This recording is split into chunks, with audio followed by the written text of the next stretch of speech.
there's so much going on that tries to discredit women and erase women. And I think right now is a very important time in our history where we should be standing up for women. Politics and faith in the Bible, if you're a Christian and you believe you should not be involved in politics, you are not following what the Bible says. And these so-called thought leaders, these so-called environmentalists really want us to go back to that. Instead of let's get them liquefied natural gas. Let's get them propane. Propane is an incredible source of energy. A mother's education does have a bearing on how well her children do as opposed to the father's education. Indigenous women Indian women unreserved did not have the same rights.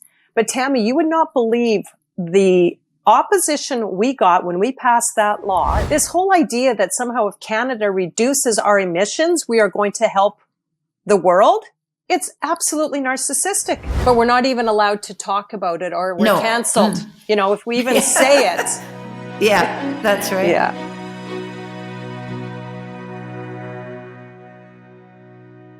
Hello, Candice. Hi, Tammy.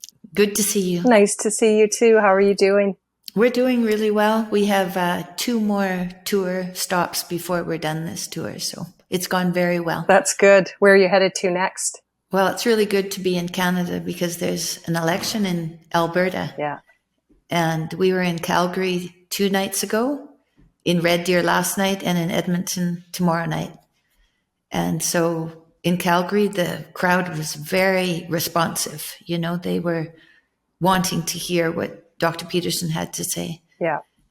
And I asked, in the Q&A, I asked some nice political questions. So he got to talk. You got to get out his political, he's not a man short of opinions, which is fantastic. So, we have an election coming up in the fall here in Manitoba, and it's a lot of the same, comparisons in that it's an NDP, opposition. Now, the leader of the NDP, though, in Manitoba is, got a lot of, negative things about him. I think a lot of people look at his past and are very concerned about him possibly being premier. And add to that his connection to Jagmeet Singh, who is propping up the Trudeau Liberals right now. And it's a lot of the same things that I think conservatives in Alberta are talking about, which is Notley and her past. It's more of a political past that is not very appealing, but also her support of the NDP. So yeah, she's pretty close to Jagmeet Singh as well, is she not? Yes, she is. With the NDP, they don't have the federal party and then provincial parties. They're all one party. So when Jagmeet Singh is supporting Justin Trudeau, so is Rachel Notley, and so is the guy Wab Kinew in Manitoba. But okay. No, and where are you heading to after Red Deer? Red Deer, Edmonton, and then Kelowna. Oh, nice. So you're ending off in Kelowna. Mm-hmm. Nice place to be. It'll be pretty warm, but it should be good. But we're only there for a couple of days. And I have relatives in Calgary, Red Deer, Edmonton, Kelowna. Now it's out west. So it's really nice to be meeting people that I've known for years. That's great. And they're supportive, and that's very nice too. Yes, I believe that. I think there's a real, I would say the dichotomy and the change isn't necessarily west versus east. It's more rural versus urban. And I think a lot of that is just a misunderstanding, and there needs to be more done to help people in urban ridings, because I'm thinking of in ridings, but urban settings, understand rural Canada and the contribution that rural Canada brings. Yeah. Well, always communication is key. You can't get anywhere without communication. That's right. And listening. That's right. Listening. Mm-hmm. Understanding. Mm-hmm. Seeking to understand and to be understood, which is, I know you and I've talked a little bit about that in terms of relationship with God. You and I have had some good conversations about that. But I mean, it's like everything, whether it's a marriage, a friendship, political parties, our country, it's about relationship and understanding each other and seeking to understand the other person, even those we disagree with. I think even more so, we need to come at our disagreements with the point of, how can I truly understand you so that I can then, I still might not agree with you, but at least I understand where you're coming from. And then we may agree to disagree. And, and that's what happens with elections, etc. But I think relationships at home and with our family and our loved ones can really be translated into what we're doing politically. Absolutely. I've been talking on stage, for 10 minutes before Jordan starts to talk. Yeah. And one of the themes that I have been investigating is listening. And listening being attention, and attention being one of the ways you manifest love. That's right. And so that's been an interesting thing to investigate. And I see now that when we listen, if we listen, sometimes something that we didn't even know we were believing in, because maybe it was taught to us before we had any agency in what we were hearing. So we have beliefs that we don't even consciously hold.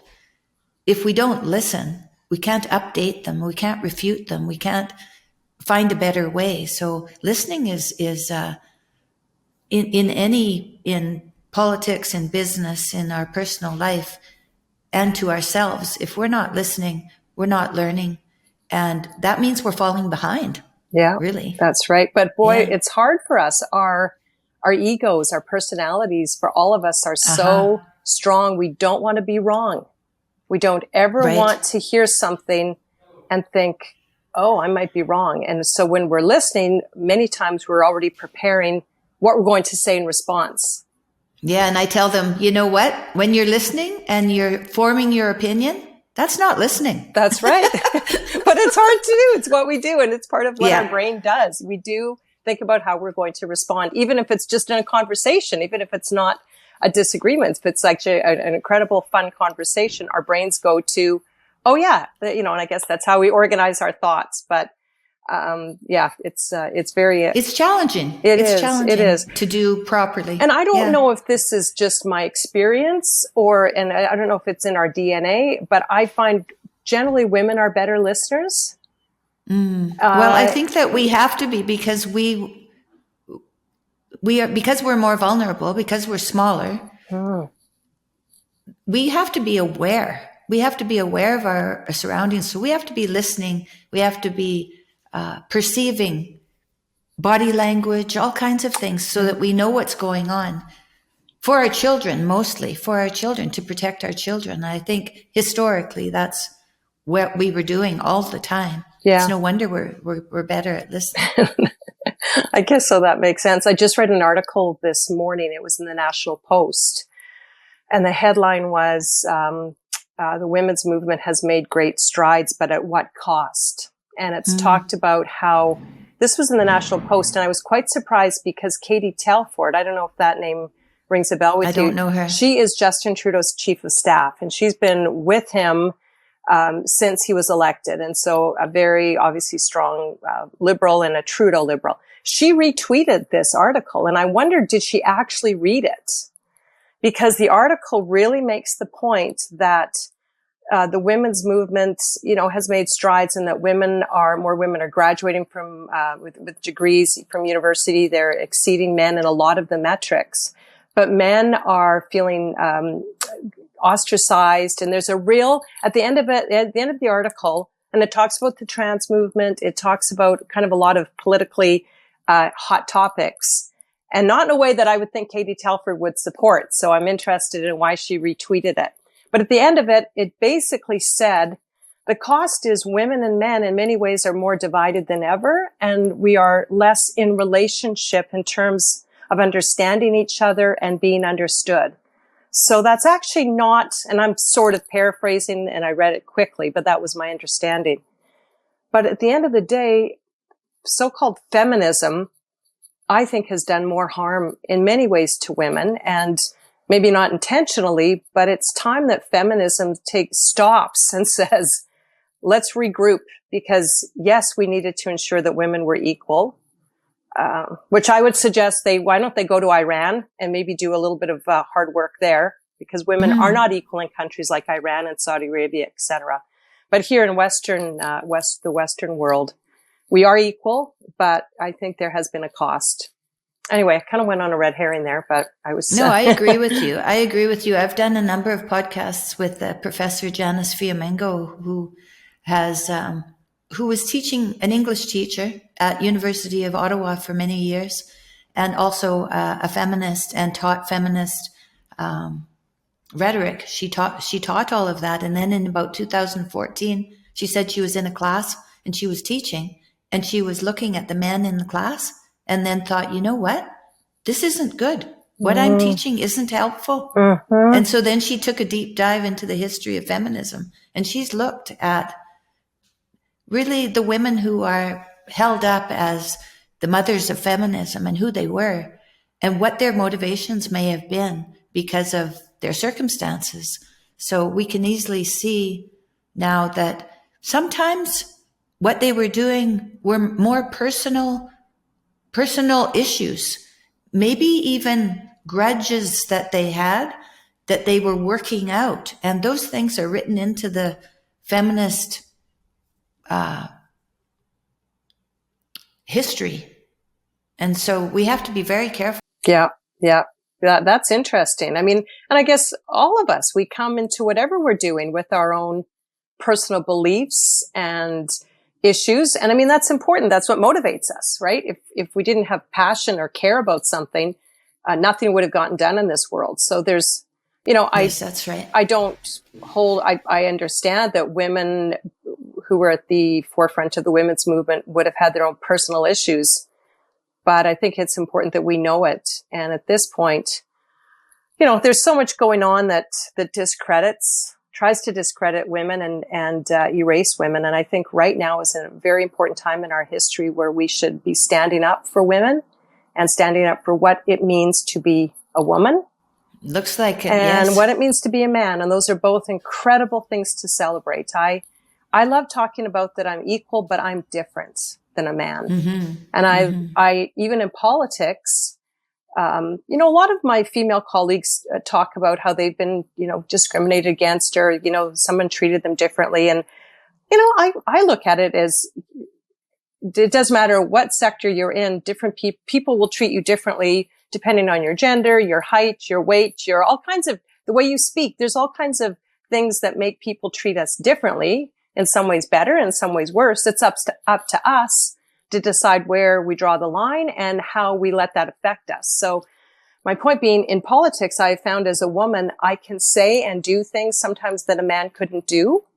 I would say you do have to work twice as hard to get half the credit. That definitely is a truth. At least I've experienced that. But, I think being a woman is such an incredible thing. And instead of trying to be like a man, we should celebrate who we are. We're strong. We're capable. We're very communicative. We listen, and, we can put some lipstick on and do our hair and, take advantage of that as well. Mm-hmm, mm-hmm. Yeah, I agree. So politics, Yeah. Why did you get involved in politics? Well, I think I've got this incredible story. I still feel like I look back and I'm like, I pinch myself. I can't believe I was able to do what I did. I was very average student in school. I think my teachers would have never seen me as somebody who would be a leader in politics. And I've actually established a scholarship in my high school because I want to start recognizing kind of those quiet leaders who maybe don't have the top marks or are the best in sports, but they show other leadership qualities, because I think it's important that's recognized. Grew up in a very strong Christian family, great parents who reached out, helped people a lot. They were not involved in politics, but they were very involved in whatever was going on in our church and in helping people. So I grew up with that sense of being responsible, following through on what I said I was going to do, and being committed to my word and my values. I was a young mom, not part of any political party, but very frustrated with what the Liberals were doing. The Chrétien Liberals had really done a lot of damage, scandal, spending, etc. And I just felt I needed to join a political party so that I couldn't say to my children, I didn't do anything. I felt I needed to show that I was going to do what I could do. So I joined the Alliance Party at the time to support Stockwell Day, a really great individual who I still have so much respect for. So I joined the party, voted for him. And then a couple of weeks later, I got a phone call from my local conservative, or it was now at that point, the Alliance Association, saying, come to our AGM. You're now a member. And I could hear my mom's voice.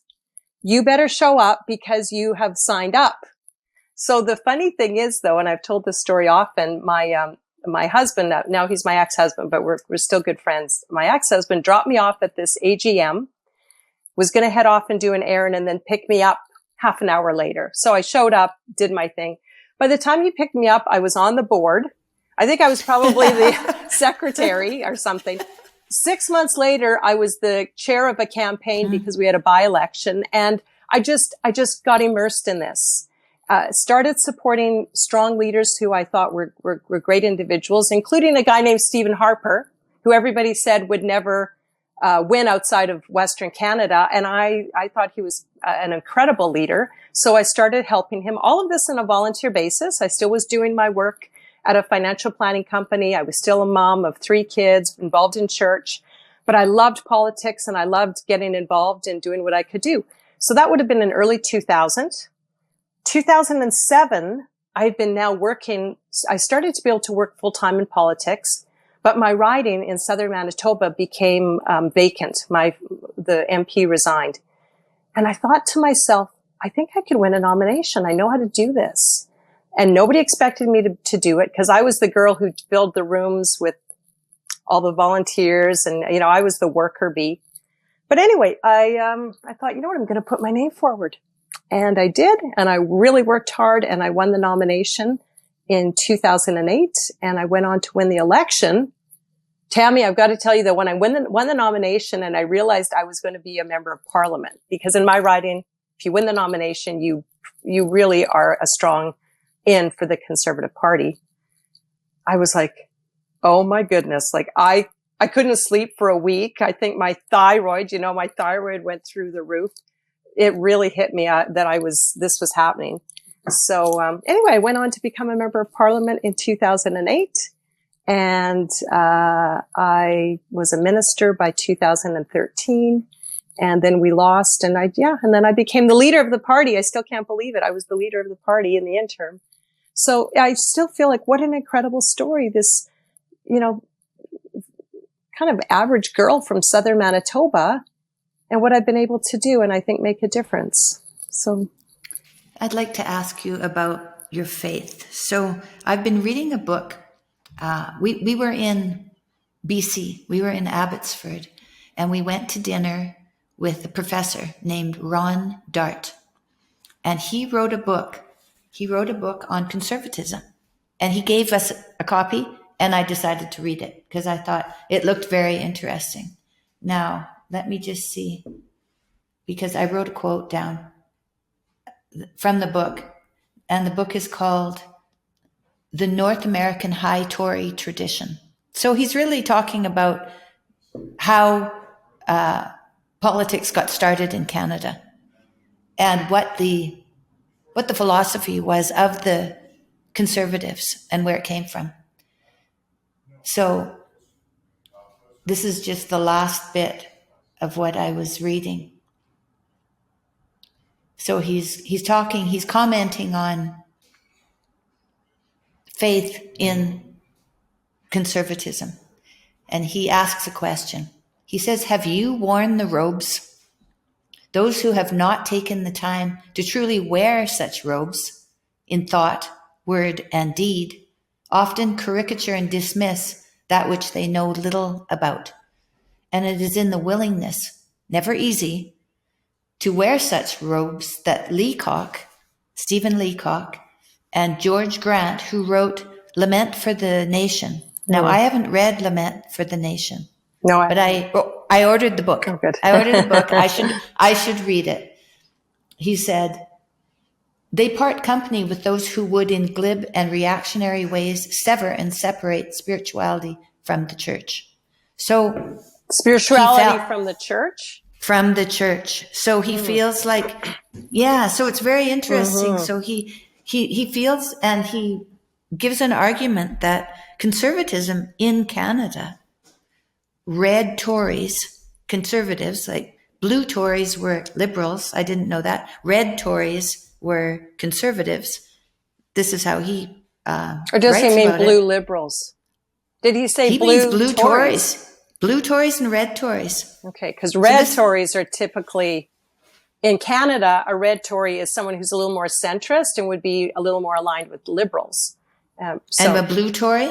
We don't really use that, but a blue Tory would be like a strong center-right conservative, at least I would say recently. Yes. Right. Yes. Okay. So that used to be the liberal term. Could he and maybe that's why they're blue and red, maybe. Could he be talking about the U.S.? Because their colors are reversed. Yeah, he's talking about, right. he is definitely talking about the U.S. He's talking about liberalism in Canada as being a party that is trying to strengthen the bond between the states and Canada, mm-hmm.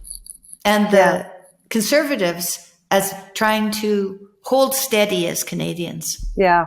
And what that means as Canadians. And so he's giving an argument for conservatism and talking about the underpinning of the Anglican Church in the conservative tradition. Okay. Which I didn't know there was. I didn't know that was the underpinning of the conservative party.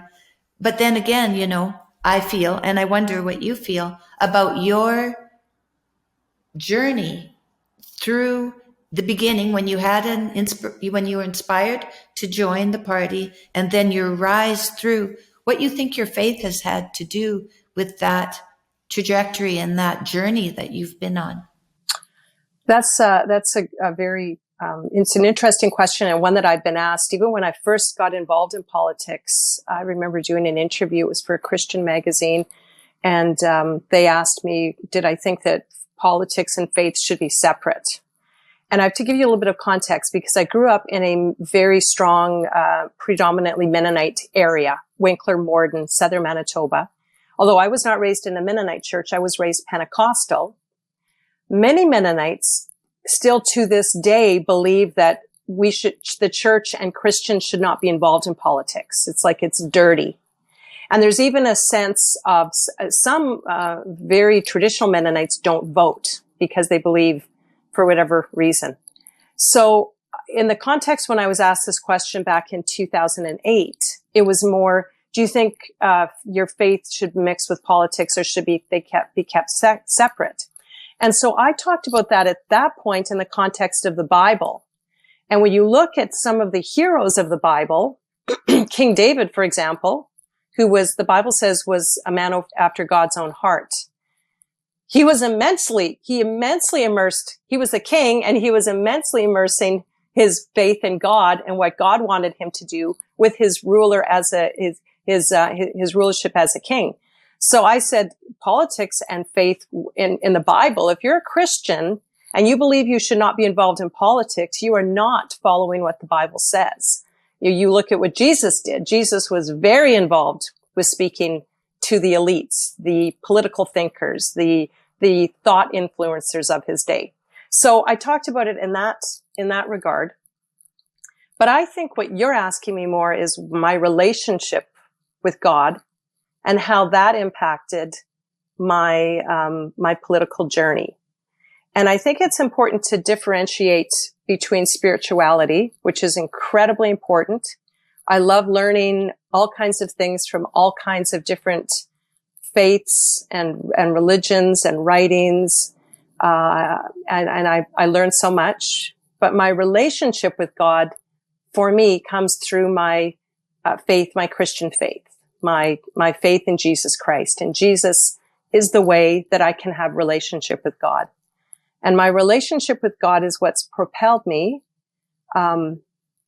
in a way that I believe, and I mean, I sometimes still fight. I still struggle with this. So it's not like I've won this battle, but I know that God has created me with a purpose, and I know that God is good.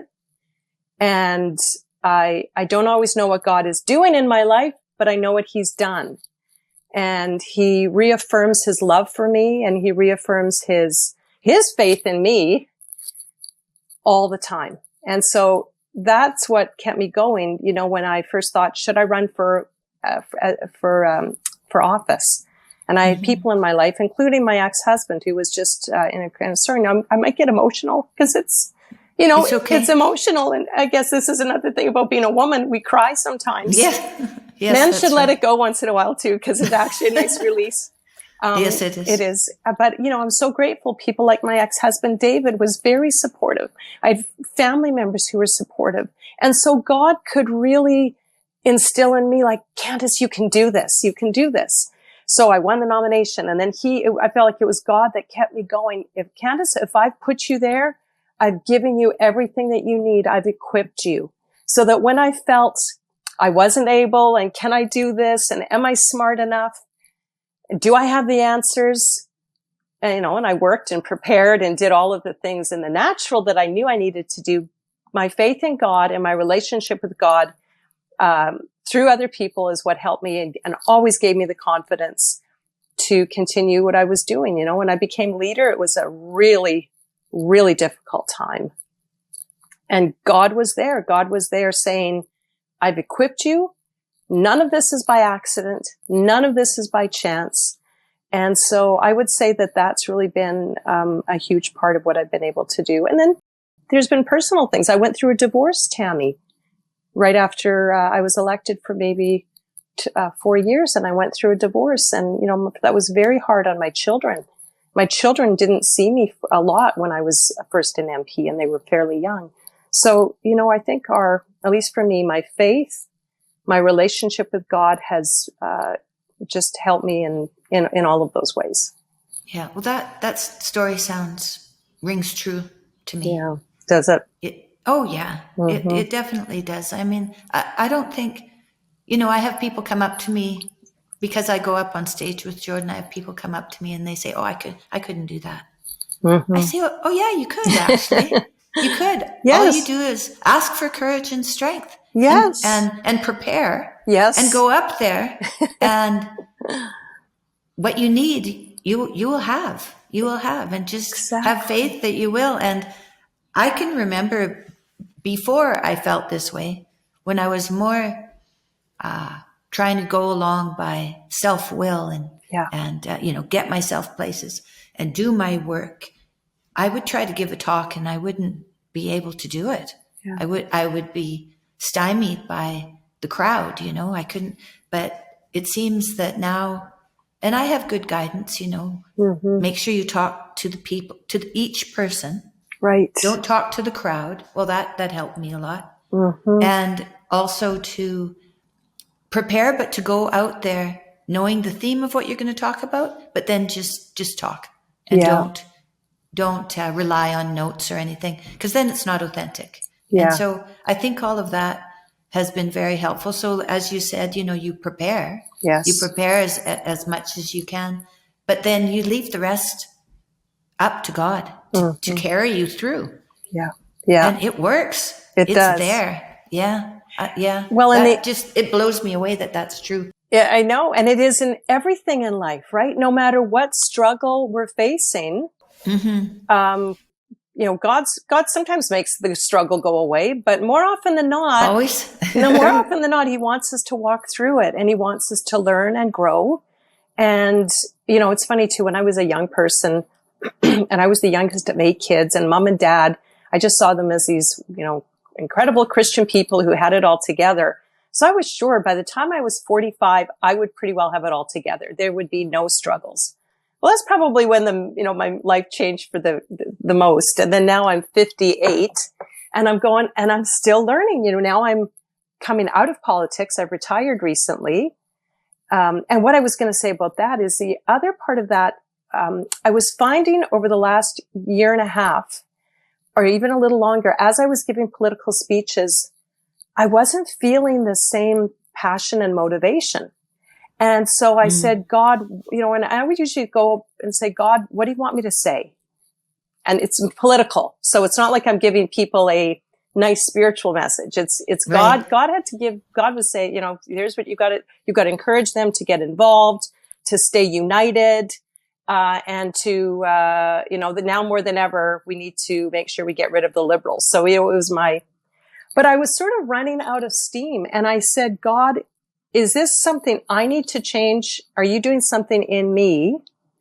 Or is this your way of telling me you have something else you want me to do? And so as I kind of went along over the next several months, this was about a year and a bit ago, I thought, I think God's moving me in a different direction. I don't know what it is, but that's the other thing, right? At some point, maybe God is wanting to move us in other directions. And so it's important to be listening to God as well. So now it's been a year and a half. What's changed for you? Well, where are you heading now? Well, I kind of thought I knew exactly what I was going to do. So what happened was, it was before the last election is when I started to feel this discontent, and where I felt this probably is going to be my last election. And it was a very difficult election. It was when Trudeau was wedging, dividing, and stigmatizing people over the vaccine mandates. My riding was ground zero for people opposed to the mandates, not necessarily opposed to the vaccine, but opposed to the government telling them what to do. So it was a very difficult election. So after the election, I thought to myself, I think this is my final one. Then things happened very quickly between January is when the convoy came to Ottawa. And by February 2nd, I was the leader of the party. So at that point, I decided I'm going to really give this my all, make sure the party comes together, and that I deliver a party and a caucus that is in much better shape to the new leader than the party and caucus I got. And I believe I did that. So my thought was that I would then maybe do some consulting. And so far, I've started a little business, and my husband and I are doing it together. He's been incredible. He does so much stuff that I don't like to do, the website and all of the organizing and everything.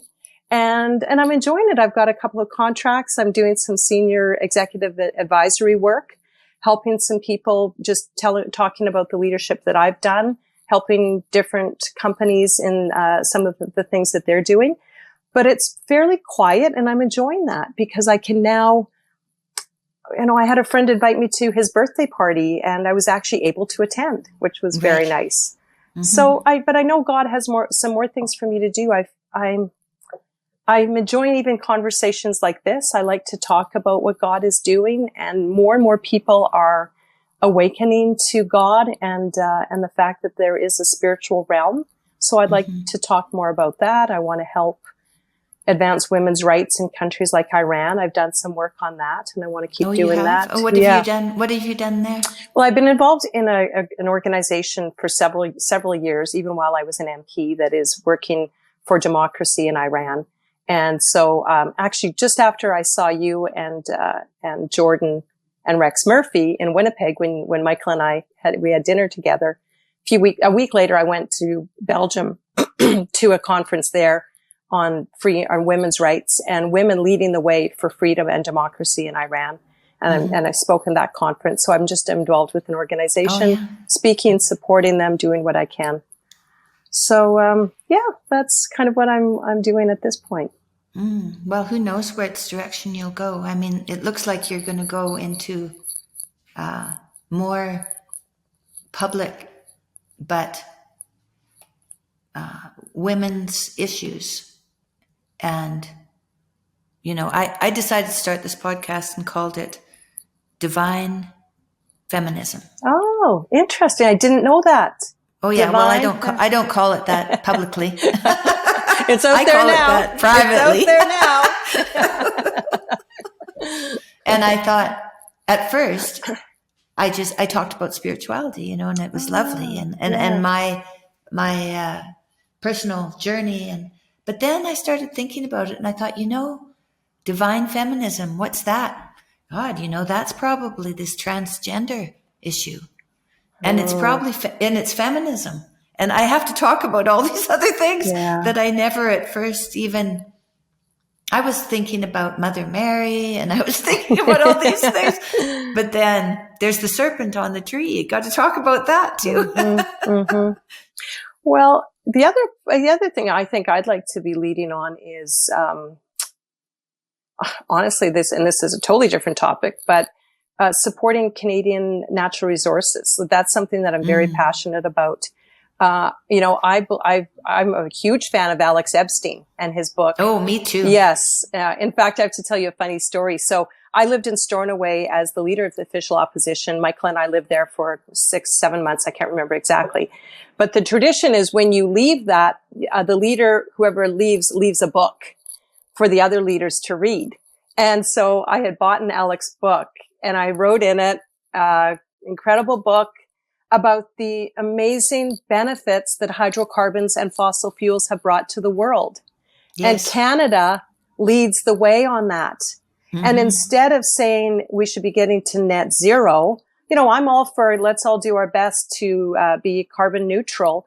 But if we want to be carbon neutral, we should be helping the world get to carbon neutrality. And that is through fossil fuels and hydrocarbons coming from Canada. So anyway, I left his book at Stornoway, and then I took a picture of it and I sent it to him. I said, Alex, your book is here at Stornoway for the next leader of the opposition. Hopefully it'll be a liberal. You know, maybe it'll be Chrystia Freeland will be the next leader of the opposition and she can read it. But I feel very strongly about that. I'm actually very disturbed when I see such a false and disingenuous narrative going around academics, thought leaders, political leaders, that somehow Canada, we should take our 1.8% emissions and reduce them to I don't know what, and then that's going to help the world. I actually believe we should be increasing our footprint to help the world. So, and as a woman, I'd like to be able to bring my voice and my way of communicating. We're direct. I think women, many times we can be more direct and say the things that need to be said. So I'm not, you know, I don't want to get into as a woman politician, I don't want to get into just the women's issue stuff. No, because, well, the thing is, when you think of women's issues at the beginning, maybe you think of them as, you know, home and, and feminism particularly, but they're much, much deeper than that. Natural resources, those are women's issues. That's Mother right. Earth, you know, Mother Earth. Yes. Let's think about it. So last night we were with Rex Murphy again in Red Deer, and he got up on stage with Jordan last night. And Rex talks about how being in Newfoundland and when the cod industry plummeted in the 70s, who bailed them out? Alberta. Right. Alberta, with their oil and gas, with their infrastructure, they were able to, they had more than they needed and they shared it with the rest of Canada. Yeah. And they've been sharing it with the rest of Canada, with Quebec, with Newfoundland, for years and years and years. And now the gratitude for that is lacking. And it's really disturbing. Yeah, it's really a bit of entitlement, you know, and sometimes we see that with our teenage kids. It's like the teenage kids who are, you know, actually should be out of the house and supporting themselves. And they still think somehow, you know, mom and dad owe them just because they're so, you know, cute or something. I don't know. I don't know how Quebec can still think. And it's not Quebec people. Let's be very clear. These aren't the Quebecers. There are so many amazing people from Quebec, incredible people from Newfoundland, but their governments and mainstream media has somehow put it into their minds that they're entitled to this. I think the conversation though has to even go deeper. It has to go deeper, and we need to, like Alex Epstein is trying to do, we need to make that case for the benefits to the human race of fossil fuel and hydrocarbons. Benefits to women. You know, right now, and Michael Schellenberger talks about this, women in many countries are still spending most of their day over a fire burning dung just to cook food for their children who are totally impoverished. And now they're burning like brown coal in Germany. Right. And these so-called thought leaders, these so-called environmentalists really want us to go back to that. Instead of let's get them liquefied natural gas. Let's get them propane. Propane is an incredible source of energy. And I think we need to dispel this myth that hydrocarbons and fossil fuels are some evil, there's a balance, and we need to talk about that.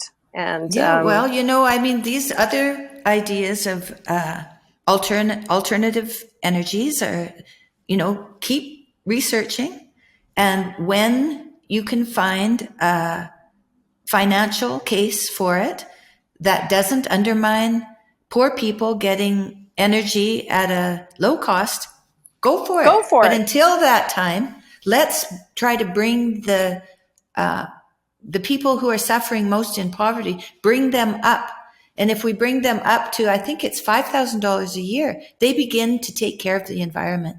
So it's leveling, bringing those people out of poverty. That's going to help the world the most. So true. So true.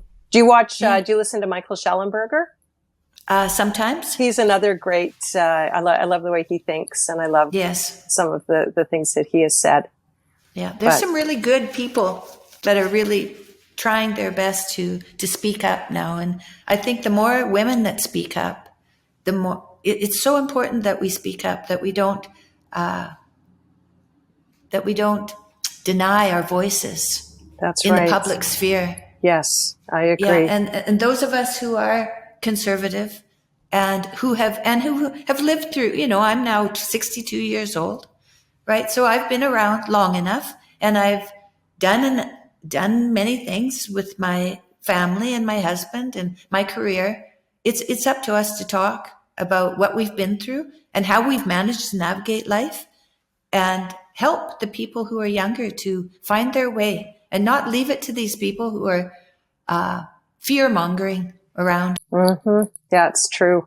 Boy, I think about the education system and what our grandkids, for me now it's my grandkids, are being taught at school. And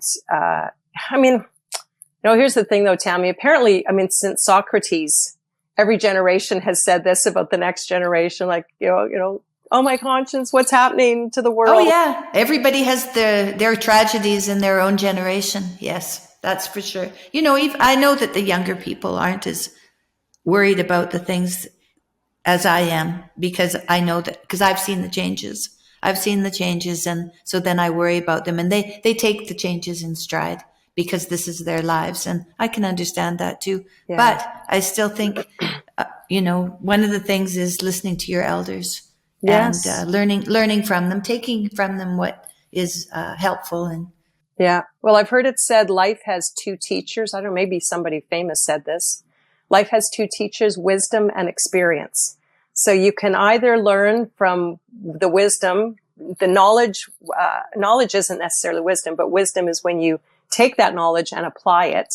So you can either learn from the wisdom passed on to you from people who've already experienced something, or you can experience it yourself, and then you will learn, and that might not be as easy. Experience can be more difficult. Yeah, well, that's why we read books, isn't it? We read books so we can find the wisdom from people who have come before us and put it into action and see if that's helpful and brings us to a better place. Yes.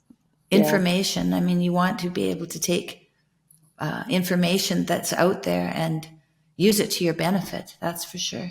Be able to separate the wheat from the chaff, though. I think that's what's hard right now, is taking all of the information, even we talk about spiritual stuff, and there's so many great books, so many books to learn and to grow, but it's not all for me, or it might not all be for you. And saying, even that prayer, God, I'm going to read this book. Show me what you want me to learn from this, and help me to be able to put out what isn't for me, and to be able to separate it, and not, because there's disinformation. There's that whole issue about disinformation. But I think even on a deeper level, when we think about wisdom and wanting to learn from other people's experiences or other people's journey, I'm reading this book right now by the same author who wrote The Secret. She wrote The Power. And it's all about really leading with love, and what God is love. And so it's such a good book. But it's also hard to aspire to, and it's hard to take that principle and actually figure it out in practical ways. So I know I'm praying, God, help me to read this book, take from it what you want me to take, but not get bogged down. Not get bogged down. Am I doing this? Am I doing that? What about this? What about that? Because so easily then guilt and can be a negative part of us trying to be better people. So I think. Well, living in the moment, right? Living in the present and bringing what is the next right thing to bear rather than worrying about what might be better way to go. Just next right thing. So, question. Mm-hmm. As a wife and mother, your children were growing up during the time that you were a politician. How did you navigate that with your children? Well, my oldest was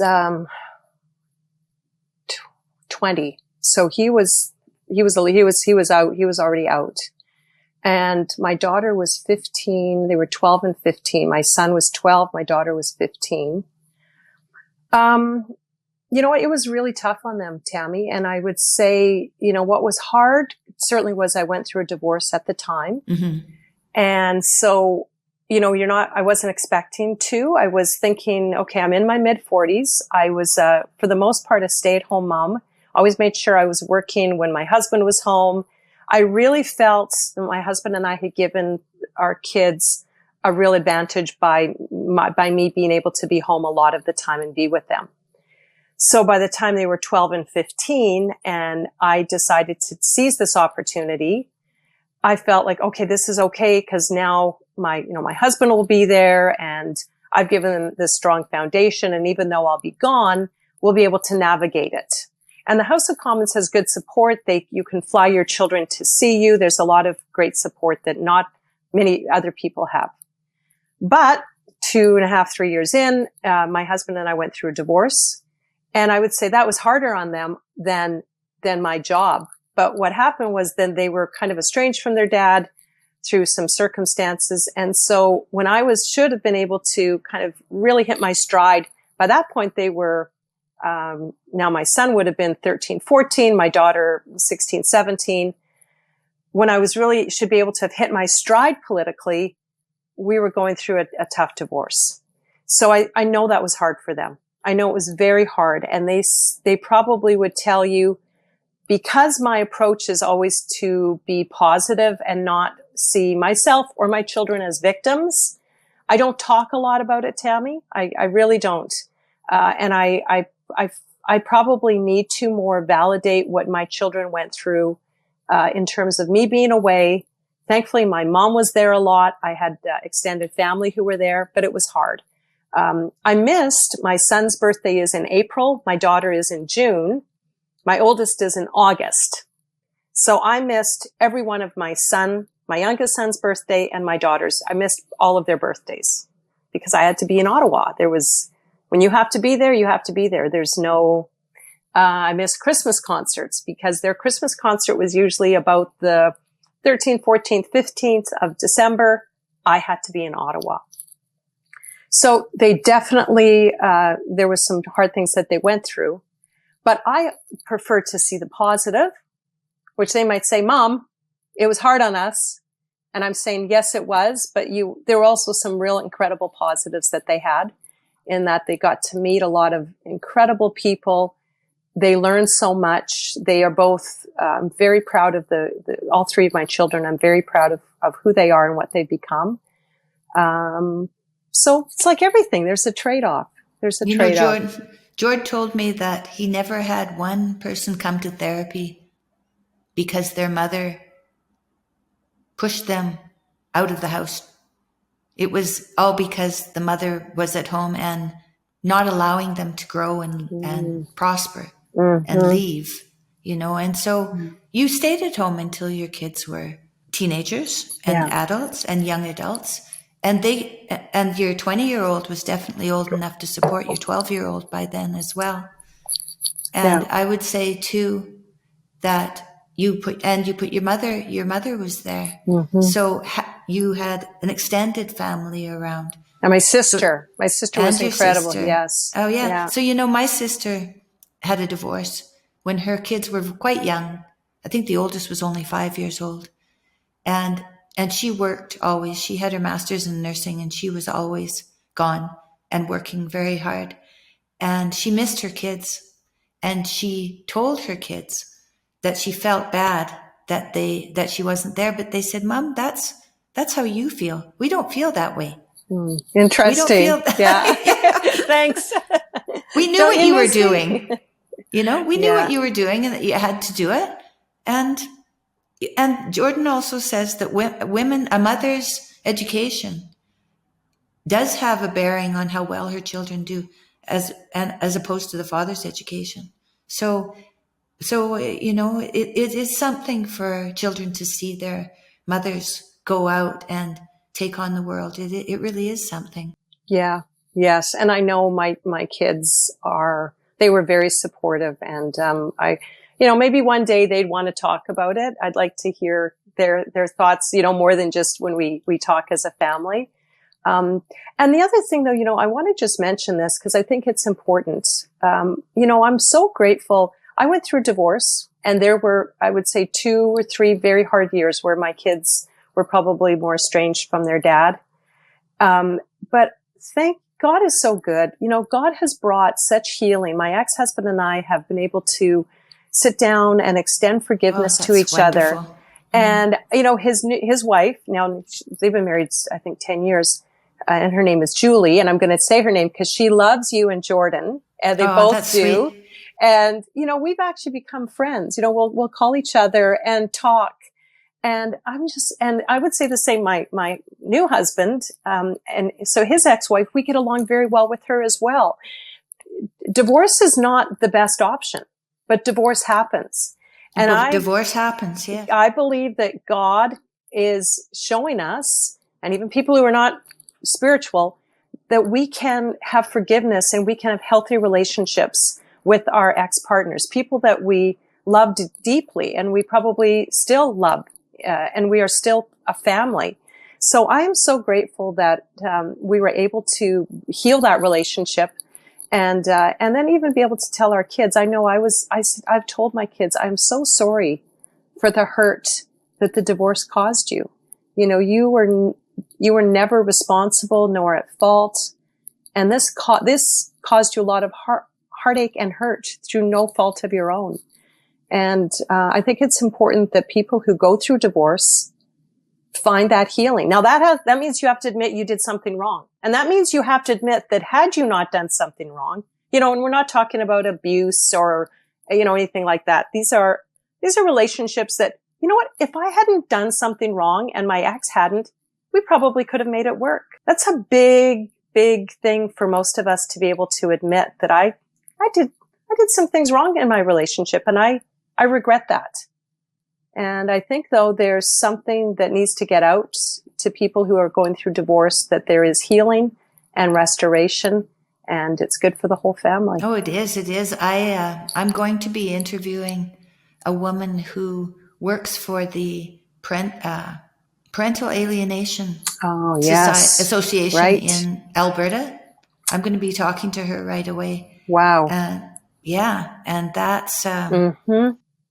That's where the damage in divorce comes from, really. It's when mom and dad are fighting each other and in conflict, and our poor children are in the middle of it. And it's one or both. It's mom alienating dad, or, it goes both ways. So it does go both ways. Yeah. And it has to be this whole idea of forgiveness. I've talked about that with Phyllis Halverson. She's, her husband is Chris Halverson, and he was the chaplain for the Senate in the States. Oh, I think Jordan's mentioned him to me. Yeah. I think I'm going to try to connect with him. Yes, definitely do. Oh, he and Phyllis are wonderful people. And I interviewed Phyllis, and she talked about forgiveness. That was a big theme of our conversation. And I think that is, if I woke up every morning and thought, what can I forgive today? That would be a good day. Wow. Wow. So true. Exactly. Right? Moment to moment, day to day. Yeah. What could I forgive today? What can I There's got to be something. And then it's a joy to find that out, because you feel like, I have I'm striving to be close to God. There's no doubt about it. And every chance I get, every challenge I'm given, and I know that God gives me these challenges every day where I'm in some sort of situation where I'm not comfortable. I know here's another challenge.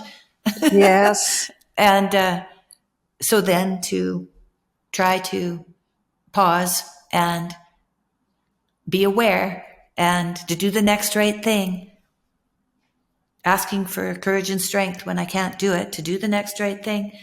And then at the end of the day, be like, oh my goodness, here I learned something else. I'm a little closer to God today because I learned something. And then I have a better understanding of what he wants from me, what I can do for everyone. It's, Yeah. Yeah. And there's nothing wrong with living your life like that. It's incredible. It's a legitimate way to live. Tammy, I think it's an incredible thing to aspire to. Exactly. Because that is the epitome of love is forgiveness and letting the little offenses, little things that our husbands do, our kids do, letting it go and truly letting it go. That is a real, it's like a muscle that we have to exercise, isn't it? It is. It is. It gets easier. It gets easier to do that when you practice it. For sure. Yeah. But it's the epitome of of love, which is what God does for us all the time. Yeah. Forgiveness is love. Attention is love. Yeah. These are the things that we can teach our kids. Giving kids a grounding. I took up the rosary when I was sick in 2019, and when I was better, I had a little grandson, and he would be sitting in his little rocky carrier car seat thing, and I would be praying the rosary, and he would just be paying like close attention. He was so fixated on these prayers and this rosary. I thought, we are supposed to become as little children, to come back. And though I've noticed with my granddaughter who's now 6 and my grandson who's now 3, they are so they're so completely open to this union that you offer with God. They're completely open to it. It was really something to see. And I think, so we're taught not to believe in some way, through life experience. If we're not careful, we're taught not to believe. We have to be careful to protect that belief that is natural at the beginning. So true. And you're right. There is a Bible verse that says, unless you become like a child, you can't enter into the kingdom, which I see as relationship with God. And it's true. As children, we're so trusting. We are, and I wonder sometimes too about our DNA, like, You knew epigenetics, you mean? Yeah, maybe. Like my mom had my mom, when I say had, my mom is 90, almost 94, and she's still alive, but she has severe dementia. And she's become like a child, like in actually a beautiful way. It's hard watching dementia, but my sister has it too. Does she? Yeah. How old is your sister? She's only 69. Oh boy, that's young. That's really young. Very young. Yeah. With my mom, it's more like a vascular dementia. Thank goodness it's not my Alzheimer's. Dad has that too. Yeah. But I'm happy that she's become like a child. She's very content. She's just quiet. And I'm just praying, that God will take her soon so she can be with my dad and I have siblings that I've lost. But my mom always had a real hunger and thirst for God. Some of my first memories, I'm kneeling at the couch. My mom's on her knees praying, and I'm kind of tucked under her. And we have our hands laid on a calendar with all the pictures of all the missionaries that are out in different countries, spreading the gospel, and which some would say isn't good. But anyway, they were doing what they believe was the right thing, which I think is good, spreading God's love. But my first memories are as a 3-year-old laying hands and praying for missionaries. And so I was taught at a very young age to pray and to kind of practice God's presence and to practice that muscle of feeling God's presence. Mm-hmm. And I sometimes wonder, like, how much of that is in my mom, and she's passed that on to me. And my dad also was a believer, but mm-hmm. I don't know. I wonder, or is it all learned? Is it in our DNA? Oh, I think it's deep, because when I was sick, I went to Sunday school as a child, with my siblings, and my grandmothers. One of them played the organ in the church and the other one sung in the choir. So there was definitely faith in my family. I stopped going to church when my sisters left home. I stopped going to church. But when I was ill in 2019, I had studied yoga for many, many, many years. Since I was 13, I've studied yoga and practiced it every day since I was a very young person. And I practiced meditation. And it was a lot of devout practicing of yoga. But when I became ill, it was as if I had to go back to my genetics to find Christianity. I needed something that was so deep inside me, that was really at the base of me. Wow. For my strength. I needed to really go right back to there. So I do think, I think it's there. In our genetics. It's not just learned. No, I don't think that. Amazing. Mm-hmm. That's for sure. So what do you think are I have to ask you this, what do you think are the most urgent issues in Canada right now? Well, there's just, you must think about that. Yeah. I mean, it's hard for me to get out of my political talking point brain. It really is when you do it for 15 years mm-hmm. and I talked about what I believed in, but it was all very related to the work I was doing in Ottawa. So whether we were in government, it's about promoting what we are doing. And if we're in opposition, it's criticizing, because that's our role, is to criticize what the government's doing. And, they gave us a lot to criticize. So, mm-hmm. I guess I would say I'm kind of looking at it in two different ways. I definitely think our country, in terms of our economy, the way we are viewing natural resources, what you and I spoke about regarding natural resources, which go hand in hand, the economy and our natural resources and the impact it's having, I say is one of the top issues in Canada in terms of our present and our future. But I'll tell you the issue that and it's just now come back to me because this is really important. It is the whole issue of Indigenous Canadians. I think that's something that is, the target, and what needs to be done has been sorely missed. And I will blame and put the responsibility on not only, non-Indigenous government leaders, but Indigenous leaders. There has been this almost unspoken agreement between the chiefs and Ottawa since the beginning. You send us the money and make sure we get to decide where it goes, and we will generally comply with you.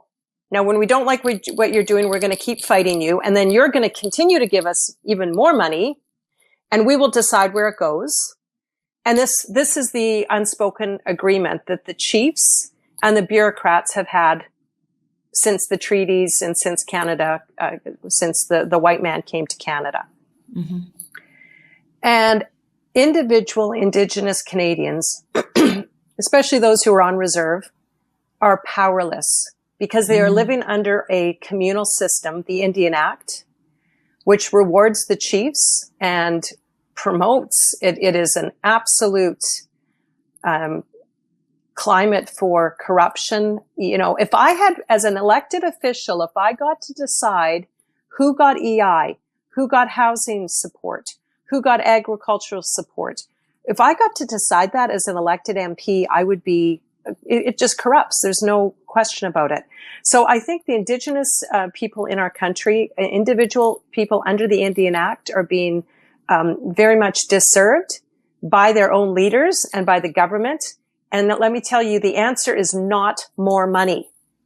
Right. I think the answer is disband the Indian Act. I would suggest we disband reserves. I think, I agree. I mean, if people want to live on a reserve, absolutely. But if the reserve is not viable, it's like I grew up in a small town in southern Manitoba. Imagine somebody had said to me, you must stay in that small town or you will not get your benefits. All your benefits are tied to you living in that small town. I mean, my gosh, talk about being stripped of all power and ability to do what I need to do to advance my life. So I think that actually is one of the most pressing problems facing Canada. And I don't really see any leader, any Indigenous leader, I'm hoping Pierre will advance some policies that will give individual Indians power and authority over their own lives. But so I see that as a huge problem in Canada. Oh, I certainly do. I'd like to talk a little bit about that. So, you know, we have a brother, Charles Joseph. We're in his family. Well, Charles had a terrible tragedy in January. His wife passed away. Yeah, and he has 2 little kids that are 6 and 7 years old, and they were living on her family reserve. And he's from a different tribe, right? In BC. Well, as soon as she passed away, they had water running on their property. Well, the band wanted that land back because she was gone and he's not of that tribe. Right. So they were quite hostile to him.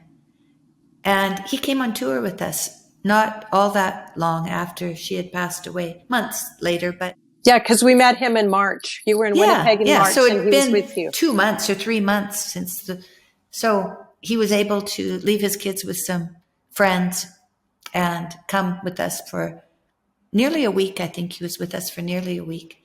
He was there with Rex Murphy. It was really nice. Yes. But he came to the conclusion, and we came to the conclusion separately, that he had to get off that reservation.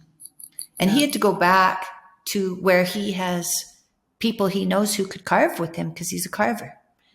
And so he's moved back to Comox area. We got together with him and purchased him a house with a financial arrangement. And we went to see the house, and I could live there. It's just wonderful. And it's off the reserve. It's off reserve. It's off reserve. He's completely free of reserve, and he's going to have carvers come and stay with him. And he has a workshop, and he's already built a big door out of yellow and red cedar, magnificent, with male salmon up one side and female salmon up the other side. And it's very, very cool. You Amazing. know, he's such a visionary, this guy. But his little kids are all excited, you know, they're all excited, and they're not suffering so much anymore. They're not waking up crying in the night for their mom, you know, so they're managing now because they see their dad going forward, stumbling forward and getting his life back on track. And it's beautiful to see. But I tell you, he told us that the reservation that his wife was on, they were given from the government millions of dollars, many millions of dollars. And none of the people of the reserve have seen none of it. They're supposed to see something like $1,500 a year of that money, which is no funding at all. So the corruption is so deep. That the people, and anyway, Charles said he'd talk about it on Jordan's podcast. Yeah, he'll have the real experience. It reminds me when we were in government, we passed a law called Real Matrimonial Property Rights Act that it primarily helped women on reserve, because prior to this, if a woman, and she was a member of the reserve, that First Nation, and she got divorced from her husband, the chief could kick her out and she got nothing. You know, the rest of us go through a divorce and you get half of everything. Indigenous women Indian women on reserve did not have the same rights. But Tammy, you would not believe the opposition we got when we passed that law, and people can go back and look at the records. They can look at what media said, CBC, CTV, Global, and then the Liberal Party. completely opposed to us giving women matrimonial property rights. And they argued, have you consulted the chiefs? Oh, yeah, right. I'm like, are you kidding me? Since when is the right to your property something that needs to be consulted with the chiefs about? Do I need to consult that women should be free from violence as well? But their mantra, because again, they're in bed with the chiefs, and most chiefs will support Liberals. They'll tell their band, vote Liberal. Indigenous people generally don't vote Conservative. So again, there's that whole agreement. And they supported the chiefs. The chiefs didn't want it because the chiefs wanted the power. Yeah. When a woman, or it could happen to a man as well, get divorced, you're off and you get nothing. So that's what Charles did. Yeah. Yeah. He's out of there. Now he's probably, I don't know. There should be some law that protects him because he's a spouse. Well, he also said the children are of this tribe, but. Right. No. Wow. It's terrible. It's terrible. So, there's a lot of other problems facing Canada, and I'm sure, we can talk, but those are, to me, those are the two things that jump out. One, they're both fiscally and they both are interconnected. Natural resources, and we need to support and promote Canadian natural resources and be the champions of fossil fuel and hydrocarbons. Absolutely. The Chancellor of Germany came here and asked on his knees, a leftist came here and asked for hydrocarbons, and Justin Trudeau said he couldn't make a business plan for that. And it's like, yeah, you couldn't make a business. There is a business plan for that, but you couldn't make it. We look like selfish hoarders. Oh, yeah. And then the Japanese came. The Japanese came and asked for help. Yeah. And he also said no to them. Imagine having plenty, having more than you could ever use. And you say to your neighbor, no, you can't have what we have. For some narcissistic reason that somehow if I keep everything I have, it's going to help the world. Like this whole idea that somehow if Canada reduces our emissions, we are going to help the world. It's absolutely narcissistic. Oh, plus, the oil and gas, they've worked so hard at giving us clean energy that, there isn't anything to complain about there. It's all virtual signaling. These people who are complaining, these people who are protesting and holding up signs, what have they done? What have they done to help with the industry? Do they have a job? No. Do they have a family? Have they raised any children? Have they put them through school? Have they supported their parents and their people in their families and in their neighborhoods? Or are they just holding up these signs that says that we're the saviors of the world? The universities have taken those kids and they've really educated them. They've really miseducated them. The sad part is, though, many of the energy industries in Canada, the top 5, have bought into it and are repeating it. So you're saying hydrocarbons? What other hydrocarbons are good. But what about in Saskatchewan? They have uranium in Saskatchewan. Well, those are critical minerals, and those are. And is that also demonized? Well, that's interesting because you need that to produce batteries. Yeah. And China holds most of those. So, they should not be demonized. I would say right now there's a little bit of sucking and blowing at the same time by Liberals because, in one hand, they want to see it, they want batteries. So they want to see these critical minerals, dug out of the ground. Excavated and exported. But they also don't want it. So it's just a constant fight. But when you've got the companies themselves and conferences in Alberta, I see people hold these leaders of oil and gas having conferences about net zero. And honestly, Tammy, when I say to them what I've just said to you, that why are we repeating net zero emissions? Why don't we talk about, yes, we want to be careful on what we do, but why are we repeating this? Canada should be increasing our footprint. I get looked at like I've got two horns coming out of my head. Well, it's so simple, net zero. It's one sentence of understanding. It's like CO2 is bad. It's the same. They're very simple messages that anybody can be a part of. You don't have to have a PhD in that to understand it. All you need is to know CO2 is bad, and then you can go off and save the world with that knowledge. It's that's why it's called virtue signaling, because there's no substance to it. There's no real understanding. There's no commitment. There's no deep commitment to the philosophy of it or anything, because they don't know it. Because there is none. Because there isn't. Because it's built on sand. It's not right. And then we have a prime minister who's probably had more emissions with all of his flying around the world, than any Canadian could do in their lifetime. Oh, and with all the emissions, all the CO2, in the last 10 years, the world has greened. Yes.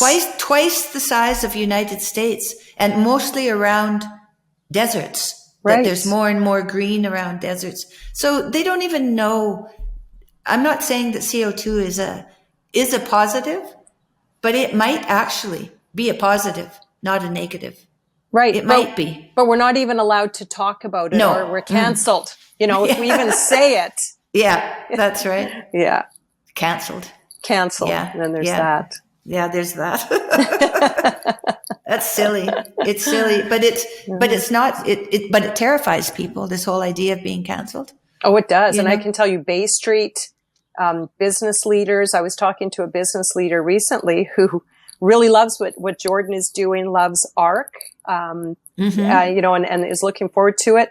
But they're a little worried. They'd like to help out, but they're like, your business can get canceled if they don't like what you're, when he's talking about himself. He's like, we've got to be very careful. Business is worried about being canceled. Bay Street knows that if they say the wrong thing, they're canceled. And I mean, we have a prime minister that froze Canadians' bank accounts because they dared to say the wrong thing. Talk about the ultimate in cancellation. Yeah. Oh, yeah. They undermine democracy like it's never been undermined before. Yeah.